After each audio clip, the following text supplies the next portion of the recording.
What's up guys? Today is Premiere Day where we talk about Premiere Pro and some tips and tricks to help you out in editing. Here we go.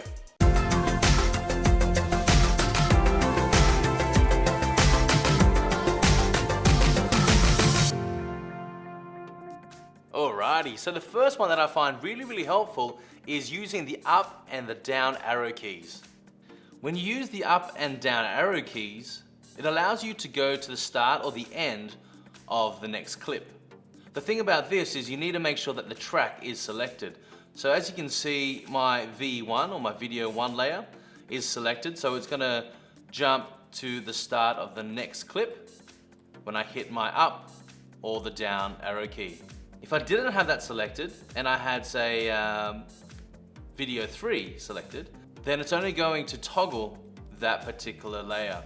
So just make sure that you have the tracks selected that you want to actually jump to. So if I go to my V2 layer, you can see that it'll jump to the start and the end of my next clip quite quickly and simply. So for example, if you want to check starting from that particular clip, you can go from that clip, hit play, and do that again. So just the up arrow keys,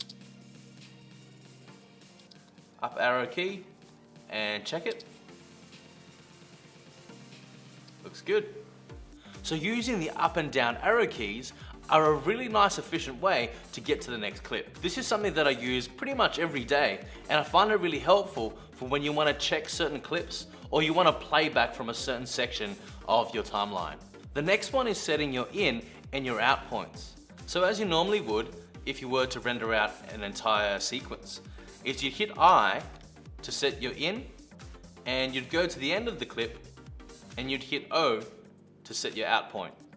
In the same way, if you were to go to your project window and you were to open up a particular video clip, and I'll double click on, for example, this clip, and I play this back, you can set your in and your out point for this particular clip. And what I find helpful is you don't have to drag the entire clip from your source window like this, which brings in both the audio and the video. But let's just say you only want the video. Down here, you can see there's an icon that looks like film, and it says drag video only, or the other one is drag audio only. If I click and drag onto my timeline, it only brings in the video. If I click and drag audio only, it only brings in the audio. So using the source window with the in and out points are really effective when you need to edit quite a few things either on the same timeline or different clips. It's great to use because you have that flexibility to bring in the video and the audio, or the video or the audio on its own. The next one is one of my favorites. It's either gap delete or close gap. On your timeline, if there's a gap between two clips, like this one here, you can actually select it and hit delete on your keyboard, and it'll close the gap between the two clips. Now if you're like me, sometimes I drag in an entire clip and I cut it up in my timeline. So here I have a clip dragged onto my timeline, and as you can see, there's a lot that happens in this particular video clip. But sometimes I edit by cutting the clip on my timeline. So I might choose certain points. For example, if I go to the beginning of this and I choose that point there and I cut, I might then bring this clip up to layer 2. Then I might find my next section, which might be from here, and I might cut from here and play that until maybe around this section here, and I bring that up to my second layer. And I might do that a few other times, and I might choose another point, let's just say right here, and play that back, and that looks good, and I cut that there. And I know that on my layer 2, these are the clips that I want to put together. So the great thing is you can actually close more than one clip together. If you have multiple clips, you can select them all and close the gap between all the clips. All you need to do is select the clips that you want, drag them over, and go up to Sequence, Close Gap.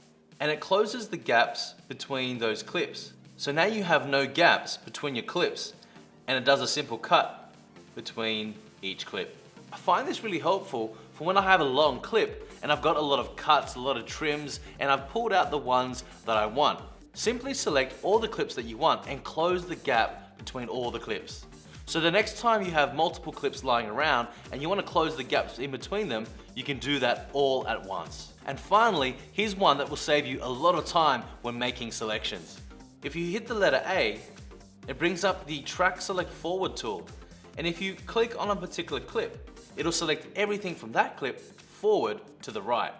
Once selected, you can move everything across.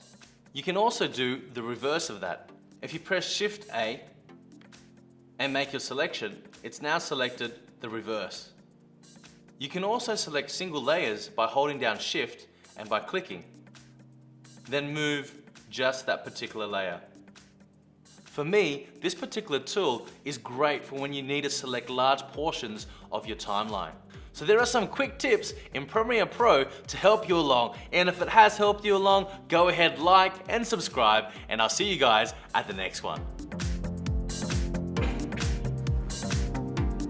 Check 1, 2.